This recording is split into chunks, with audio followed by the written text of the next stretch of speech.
The most sophisticated pharmacy in the universe is in here. There's a part of the brain called the hypothalamus. And the hypothalamus is like a little mini factory, and it is a place that assembles certain chemicals that matches certain emotions that we experience. Those particular chemicals are called peptides. They're small chain amino acid sequences.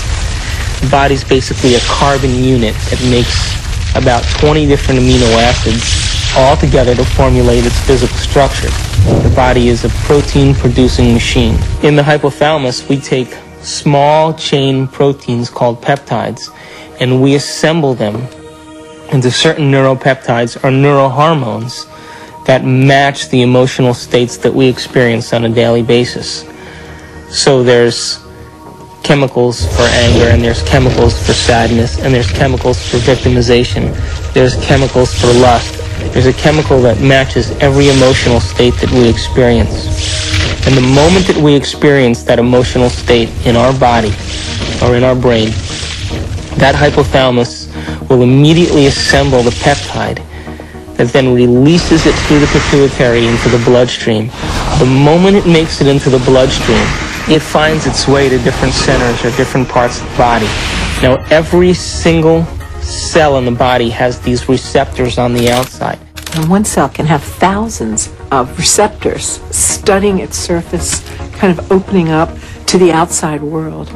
And when a peptide docks on a cell, it literally, like a key going into a lock, sits on the receptor surface and attaches to it and kind of moves the receptor, and kind of like a doorbell buzzing, sends a signal into the cell. It's party time! Along the outside of the cell are these billions of receptor sites that are really just receivers of incoming information. A receptor that has a peptide sitting in it changes the cell in many ways. It sets off a whole cascade of biochemical events, some of which wind up with changes in the actual nucleus of the cell. Each cell is definitely alive, and each cell has a consciousness, particularly if we define consciousness as the point of view of an observer. There is always the perspective of the cell. Years later!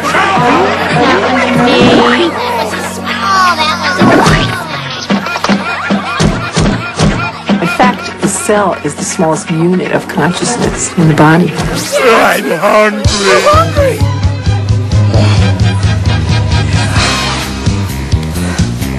Oh yeah! We've commandeered an entire serving planet!